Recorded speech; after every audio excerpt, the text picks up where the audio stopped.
पिछले पार्ट में आपने सुना खो सिंह वल्द फौलाद सिंह। कौन था ये खो सिंह और इसे क्यों सारी रात कल मारा जा रहा था, पीटा जा रहा था। इंसान अपनी तरफ से बेफिक्र हो जाता है तो दूसरों के बारे में सोचने लगता है। सारा का सारा नज़ारा मेरी आंखों के सामने घूम गया। किस तरह से वे लोग उस हिंदुस्तानी को मार रहे थे और कौन था वो कैदी। और कोई काम नहीं था, इसलिए मैं अपनी तरफ से भी बेफिक्र था। मंजर एजाज मुझसे कहा गया कि आज मुझे कोई हाथ नहीं लगाएगा। 10 बजे के करीब मेरा दरवाज़ा खुला। गारद मुझे लेने आ गई थी, शायद बयानों के लिए जाना था। उन्होंने आगे बढ़कर आंखों पर पट्टी बांध दी, हाथ पीछे को उसी तरह जकड़ दिए गए और ले चले। एक बंदूकधारी आगे और एक पीछे। हवलदार मुझे बाजू से पकड़कर ले जा रहा था। अचानक मुझे हंसी आ गई, और हंसी इसलिए कि मैंने फिल्मों में देखा था कि जब पोरस को सिकंदर के सामने पेश किया गया तो उसकी आंखों पर पट्टी बंधी हुई थी। उसके आगे पीछे 2 सिपाही चल रहे होते थे, उसके हाथ भी पीछे की ओर जकड़े होते थे और कमांडर बाहां थामे होता है। और वही हाल मेरा था। अब हम कमरे में आ गए। आंखें खोल दी गई और हाथ भी। सूबेदार अनवर मेरे सामने बैठा था। उसने बड़े सलीके से मेरा हालचाल पूछा और बोला, रात को नींद चैन से आई? मैंने कहा, जनाब नींद तो ठीक से आ गई थी, लेकिन आधी रात के वक्त किसी के चीखने की आवाज़ सुनकर मैं जाग गया था। तो वो मुस्कुरा दिया। मुझे उम्मीद थी कि तुम उसके हालात से कुछ तो सबक लोगे,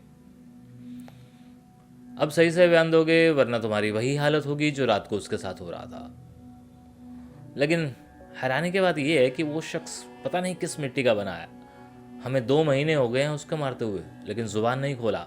हर तरीका इस्तेमाल कर चुके हैं इस उल्लू के पट्टे पर, लेकिन कोई असर नहीं होता है। 16-16 पूरियां खा जाता है नाश्ते में और गालियां देता रहता है। साले को जी भरकर मारा है तो पेट भरकर खाने को भी तो दिया है ना। बेवकूफ़ मुसीबतें बढ़ा रहा है। हमारी तरफ से पड़ा रहे, खाता रहे, जितनी जल्दी सही बयान दे देगा उसकी जान छूट जाएगी। खैर, तुम अपना बयान शुरू करो। मैंने उसको वही सब कुछ लिखाया जिसकी मुझे उम्मीद थी कि अमरीक सिंह बतला चुका होगा। बयान लिखने के बाद वह एकाएक बोला, एटॉमिक एनर्जी कमीशन की बात तुम फिर से गोल कर गए।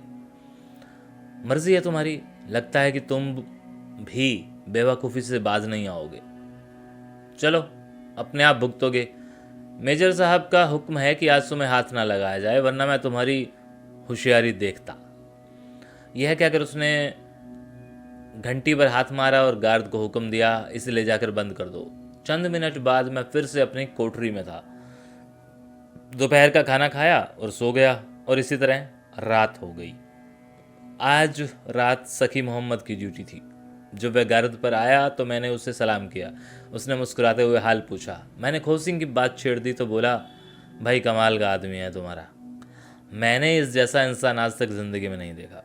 2 महीने पहले की बात है। यह कसूर के करीब खरे पेड़ों के पास हमारे फौजियों को मिला। इसकी गजब की पर्सनैलिटी थी, इसलिए उनकी ज़रूरत ना हुई कि उसको बुलाने की। उल्टा इसने उनसे पूछा, ओए तुम लोग किधर जा रहा है? सिपाही बोले, जनाब हम तो पेट्रोलिंग पर निकले हैं। आप कौन है? तो वह पट्टा बोला, तुम मुझे नहीं जानते, मैं कसूर का नया थाना इंचार्ज हूँ। अभी सुबह सुबह ही चार्ज लिया है। और यह कहकर वो चल दिया।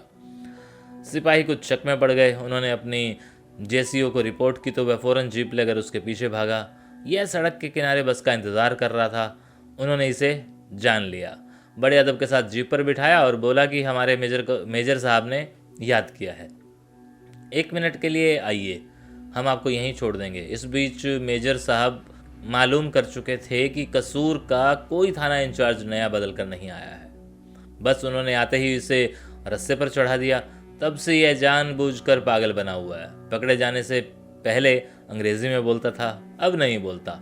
सिर्फ इतना ही कहता है, मैं बॉर्डर का पहलवान हूँ, खोस कर खाता हूँ, खो सिंह मेरा नाम है, बाप का नाम है फैजल सिंह।